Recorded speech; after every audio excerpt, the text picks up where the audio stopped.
Oke, jadi mari kita coba bahas lagi mengenai serialnya dari Rossi Dere. Dan kali ini tuh sendiri mengenai kelanjutan untuk adaptasi light novel volume ke-9-nya, chapter 6, dan ini adalah mengenai sarapan paginya si Alia dan juga Masachika.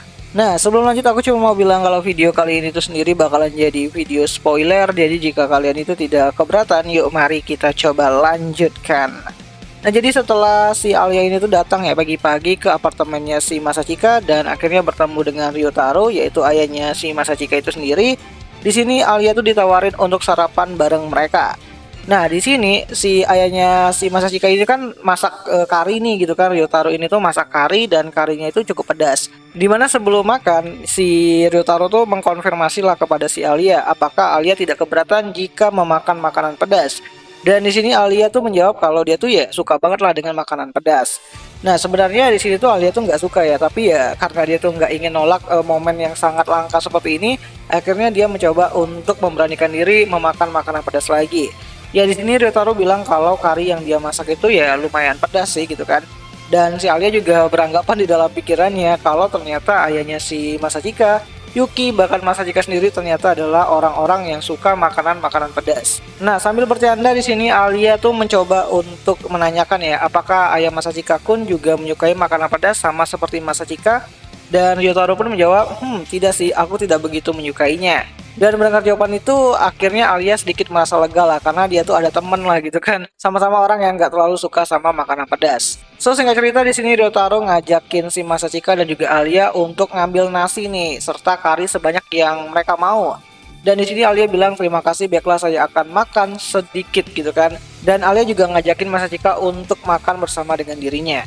Nah, uniknya di sini saat si Alia ini tuh mencoba untuk mengambil kari yang dimasak sama Ryotaro, Alia tuh merasa seperti ada malaikat maut yang mencoba untuk mencabut nyawanya. Ya, ini tuh adalah ilustrasi dari si Alia terhadap makanan pedas yang disajikan sama Ryotaro, yang mengingatkan dirinya tuh dengan kenangan di masa lalu waktu dia tuh dikerjain sama Yuki saat pergi ke kedai ramen yang sangat pedas banget gitu. Dan untuk menangani rasa pedas dari kari yang dimasak sama ayahnya Masachika ya, di sini Alia mencoba untuk mengambil nasi sebanyak-banyaknya dan mengambil kari itu ya secukupnya aja gitu kan, biar nggak terasa pedas-pedas banget gitu kan. Dan itu membuat si Masachika tuh rada aneh banget gitu kan, nasinya banyak lauknya dikit gitu. Tapi ya saat di meja makan Ryotaro tuh ngelihat ya kalau kari yang diambil sama si Alia itu ya dikit banget gitu kan. Jadi Ryotaro ini tuh berinisiatif untuk menambahkan kari yang dia masak ke piringnya si Alia. Dan tentu saja di situ Alia merasa ketakutan banget karena ini bakalan jadi makanan yang sangat pedas banget dan dia nggak siap untuk hal tersebut. So, singkat cerita setelah sarapan pagi dan di sini si Masachika dan Alia akan pergi ke sekolah. Dan si Masachika pun mulai bercerita lah mengenai pertanyaan dari si Alia pada pagi-pagi hari yang nunggu di depan apartemennya si Masachika itu sendiri, yaitu mengenai apa yang terjadi di 2 hari terakhir di mana Masachika itu berada di rumah kediaman keluarga Suo. Dan di sini si Masachika pun menceritakan lah mengenai apa yang dia alami dan apa yang dia dapat dari sana. Nah, di sini Masachika menceritakan bahwa dia tuh sudah berdamai dengan ibunya, tapi dia mulai punya konflik lagi dengan kakek dan juga Yuki itu sendiri. Dimana dengan Yuki, si Masachika tuh bilang dia bakalan menggantikan posisi Yuki sebagai penerus keluarga Suo agar Yuki nggak sakit-sakitan lagi dan tidak menanggung semua hal yang harus dia tanggung dengan tubuh kecilnya. Sedangkan untuk konflik dengan kakeknya sendiri, di sini Masachika bilang ya kalau dia bisa balik lagi ke dalam keluarga Suo itu sendiri kalau dia bisa jadi ketua OSIS di masa yang akan datang. Itu artinya dia harus menang dari Yuki dalam pemilihan OSIS di tahun depan. Tapi bukan sebagai wakil dari si Alisa, melainkan sebagai orang yang menjadi ketua OSISnya itu sendiri ataupun sebagai kandidat ketua OSIS di masa yang akan datang. Dan itu sedikit membuat si Alia ataupun Alisa ini tuh ya shock lah gitu kan. Karena kan selama ini tuh si Masachika tuh mendukung dirinya gitu. Tapi saat ini tuh dia dihadapkan dengan pilihan bahwa dia harus jadi kandidat ketua OSIS untuk bisa kembali lagi ke keluarganya dan menyelamatkan Yuki. Nah, di sini Masachika itu berkata, maaf ya, meskipun ini adalah pemilihan ketua OSIS kita berdua, aku dengan sembarangan memanfaatkannya seperti ini. Tidak perlu dikatakan lagi, aku tidak akan berniat untuk memintamu supaya kita bertukar posisi dengan calon ketua dan wakil ketua OSIS. Ya, si kakek bangka itu akan kutaklukkan dengan cara apapun. Nah, sebenarnya di sini Masachika itu sedikit berbohong dengan apa yang dia ucapkan kepada si Alia.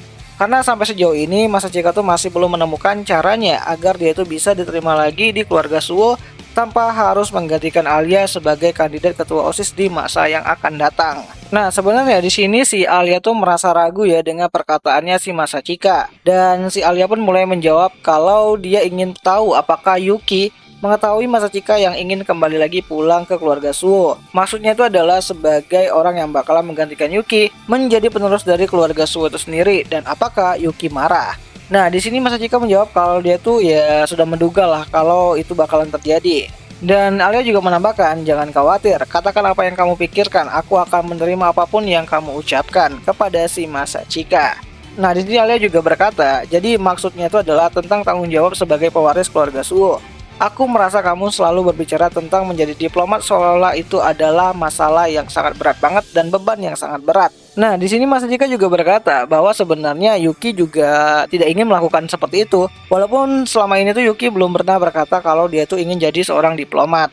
Tapi Masachika yakin kalau hal tersebut itu bukanlah cita-cita dari si Yuki. Karena kan Yuki kan wibu abis gitu kan. Udah pasti cita-citanya tuh tidak lain tidak bukan tuh berhubungan dengan otaku dan juga perwibuan gitu. Nah, di sini Alia juga berkata ya, meskipun begitu bukan berarti dia tidak ada niatan sama sekali. Jadi bisa saja si Yuki ini tuh pengen jadi ya diplomat juga gitu kan. Tapi ya nggak pernah bicara ataupun ngomong-ngomong sama si Masachika itu sendiri. Namun intinya di sini Masachika tuh berkata ya, apapun yang ingin Yuki lakukan, dia tuh ingin berniat untuk membebaskan Yuki dari beban yang selama ini tuh melenggu dirinya. Dan Alia pun menjawab, ya aku mengerti bahwa kamu sangat mempedulikan Yuki, Masachika-kun. Jadi jangan terlalu berpikir buruk ya, aku meyakini kalau Yuki pasti tahu bahwa kamu tidak memiliki niatan jahat terhadap kembalinya dirinya si Masachika ke keluarga Suo itu sendiri. Dan Masachika pun menjawab sambil tertawa, ya sebenarnya ayahku juga mengatakan hal yang mirip seperti itu.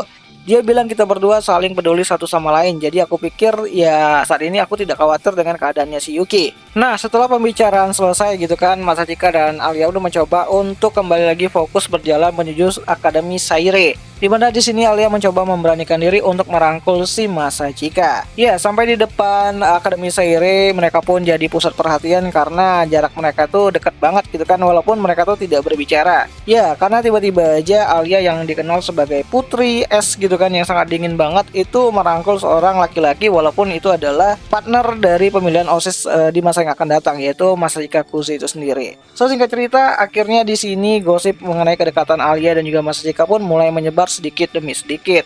Sampai pada akhirnya saat Alia menuju ke kelas dan membuka pintu kelas, dia dikejutkan dengan begitu banyak kado yang diberikan oleh teman-teman satu kelasnya. Ya, ini adalah mengenai hari ulang tahunnya si Alia yang kemarin, yang sebelumnya belum sempat dirayakan oleh teman-teman satu kelasnya. Sama Masachika juga nggak sempat gitu kan, karena kan Masachika fokus untuk pergi ke rumah kediaman keluarga Suo itu sendiri. Dan untuk cerita bagaimana Alia mendapatkan begitu banyak kado, aku akan bahas di video yang selanjutnya. Karena ini bakal menarik banget dan kita bakal masuk ke chapter 7 pada adaptasi light novel volume ke-9-nya. So, itu aja dulu mengenai video singkat kali ini, dan jika kalian suka dengan video seperti ini, kalian bisa bantu aku dengan cara Bang lanjut Bang, tulis di kolom komentar biar aku semangat buat lanjutin serialnya dari Rossi Dere ini sendiri. Dan jika ada yang salah aku minta maaf, dan sampai jumpa di pembahasan anime lainnya. Jenny.